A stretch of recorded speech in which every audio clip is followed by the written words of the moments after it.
Now that you've learned how to start a business and why you should start a business, we talked about starting with why in our previous video. Let us learn about something different. I see so many people, mostly in startups, focusing on the product. Most people in business focus on the product. You will know a beginner business person, a beginner entrepreneur focuses on purely the product. They will tell you things like, this thing is going to change the world. This idea is going to revolutionize the entire world. And you will know that this is an amateur beginner entrepreneur. The higher level entrepreneur will think about value chains. I got this from Fusi Tembekwayo. You're supposed to learn the complete architecture of what makes a successful business. Business is basically coming from the analogy of flowers and bees. You see, a flower never chases a bee. It is the bee that comes to the flower. But for a flower to be pollinated, it has to meet certain conditions. You'll come and realize that not all bees pollinate all flowers. A flower has to have what we call sweet nectar. That's the first thing. The second thing is that the flower has to be beautiful. And I was reading in research when I was researching about flowers and bees, that's why I brought this analogy, that there's a higher chance a bee will not go to a dull flower if there's a bright flower there. And the third thing, I was researching, why is a flower stalk so thin and the petals are broad that it has to sway gracefully with the wind? And I realized that is also a factor for it to get pollinated. When you talk about sweet nectar, we talk about the product. The product has to be very good because a bee cannot go to a flower which has got sour nectar. So we call that the product. The product of your business has to be good.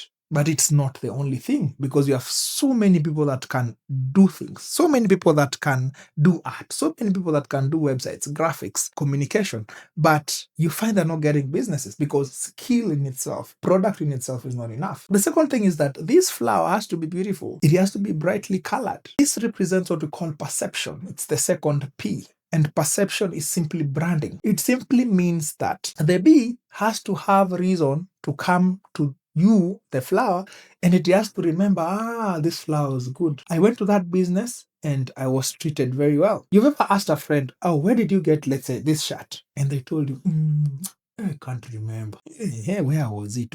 Then they ask you, what about those shoes? And you tell them, I remember. I remember that girl that sold me the shoe. She was very friendly. She was very lively. I really loved. She even gave me coffee. The difference between the two businesses is that the latter business, they built what we call perception.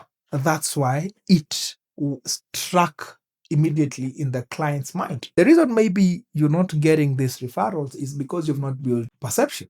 So people can't even remember you. Who built your website? Some guy there. Depends so much on how you treated the client. That's why I say clients, people buy from people they love. The third thing is that this flower has to sway with the wind gracefully. I call this promotion. The flower must promote itself to the bee. You cannot promote something that you haven't branded. Most people build the product, they start promoting the product. And that's why they get into what we call the commodity trap. Because if I have this product, I will just sell it, but there's no branding on it. This is where most people fall because their 3P are not in place.